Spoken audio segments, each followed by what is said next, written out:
இன்னைக்கு கிறிஸ்துமஸ் அப்படிங்கிறது என்னவா பார்க்கப்படுகிறது அப்படின்னா, இட்ஸ் எ ஃபார்ம் ஆஃப் செலிப்ரேஷனாகத்தான் செலிப்ரேஷன். பார்க்கப்படுகிறது.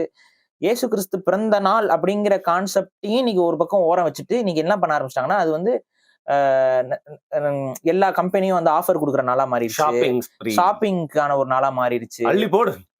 எல்லா தொலைக்காட்சி இந்த இதுலலாம் வந்து பார்த்தீங்கன்னா, புது புது படங்களோ, இல்ல புதுசா ஒரு இது எல்லாத்தையும் குடுக்குறதாயிருச்சு.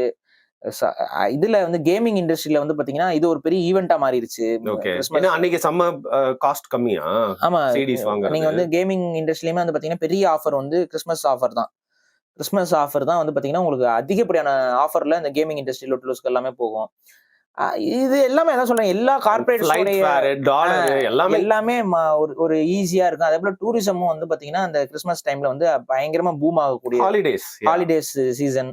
இது எல்லாமே வந்து இதோட அசோசியேட் ஆயிட்டு இன்னைக்கு கிறிஸ்துமஸ் அப்படிங்கிறது ஒரு பொருளாதாரத்தை தீர்மானிக்கக்கூடிய ஒரு பெரும் மையமாக மாறி இருக்கிறது.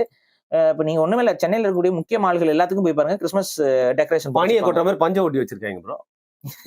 இல்லங்க, இப்ப ரம்ஜானுக்கு பாத்தீங்கன்னா அந்த மாதிரி பார்க்க மாட்டோம். ஏதோ 2 இருக்கும். ரம்ஜான் ஆமாமா. நம்ம செப்பல் கடையில பனிய கொட்டி வச்சிருக்காங்க, பஞ்சு போட்டிருக்காங்க. அந்த சாண்டா கிளாஸோட அந்த ரெட் கலர் குல்லாவை போட்டிருக்காங்க. எல்லா கடையிலயும் போட்டிருக்காங்க. புடவை கடையில கூட அது வந்து எம்மதத்தையும் நம் மக்கள் ஏற்றுக்கொள்ளணும் அப்படிங்கிறதுல அது ஒரு ஓகே. ஏன்னா பொங்கலுக்கும் அதே மாதிரி பண்றாங்க. கமர்ஷியலைஸ்டா இருக்கு. அத பார்த்தா கிறிஸ்மஸ் பார்த்தாங்க, பொங்கலுக்கும் பண்ணாங்க, எல்லாமே பண்றாங்க. இப்ப பொங்கலுக்கு அத ஃபர்ஸ்ட் கிறிஸ்மஸ் தான் வந்து அதிகமாச்சு. நியூ இயர் அதுக்கப்புறம் ரொம்ப ஸ்ட்ராங்கா இது பண்ணாங்க. அதுக்கப்புறம் இப்ப வந்து பொங்கல், தீபாவளிக்கும் அந்த விஷயங்களை வந்து பண்ண ஆரம்பிக்கிறாங்க. அது ஓகே, நல்லது. அதே மாதிரி ரம்ஜானுக்கும் வந்து இப்ப பண்ண ஆரம்பிக்கிறாங்க. என்ன ஒரே சிக்கல்னா, ரம்ஜானுக்கு வந்து எந்த டெக்கரேஷன் வைக்க முடியாது. அந்த சிம்பலைசேஷன் எதை வச்சாலும் சிரிக்கொழிப்பு மாநாடு அப்படின்னு வந்துருவாங்க. என்னையா வைக்கிறது, பிறை இது போட்டாலுமே போடக்கூடாதுன்னு சொல்றவங்களும் இருக்கிறாங்க அங்க. பிறையும் போடக்கூடாதா? ஆமா, அதுதானங்க சிரிக்கொழிப்பு மாநாடு. சிரிக்கொழிப்பு மாநாடுல பிறை நிலா, அந்த நட்சத்திரம், பச்சை பெயிண்ட் எல்லாம் இதெல்லாம தானே சிரிக்குன்னு சொல்லி ஒழிச்சிட்டு இருந்தாங்க. ஓகே. சோ வந்து அதுல எப்படி அவங்க ஈஸியா வைக்க முடியாது கமர்ஷியலைஸ் பண்ணி.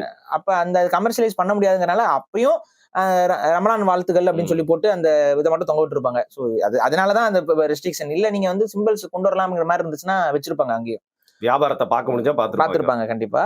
சோ நம்ம அந்த இஃப்தார் பாக்ஸ் எல்லாம் நிறைய நான்வெஜ் கடையில நானே போய் வாங்கி சாப்பிடுவேன். ஹலீம் இஃப்தார் பாக்ஸ்ங்கிறது ரொம்ப விலை கம்மியா நமக்கு கிடைக்கும். அது அன்னைக்கு அந்த டைம்ல தான் அந்த ஆஃபர் வரும். அதுல ஒருத்தர் இருப்பாங்க, ஒரே டைம்ல ஒரே வீடியோல 4 இஃப்தார் பாக்ஸையும் வலிச்சு நக்கிட்டு இது நல்லா இருக்கு, நல்லா இல்லன்னு போயிட்டே இருப்பாங்க. டேய் நல்லா இல்ல அந்த டப்பா, அதையும் ஏன்டா ஃபுல்லா சாப்பிட்டு அப்படின்னு எனக்கு ஒரு சந்தேகம் இருக்கும். எனிவே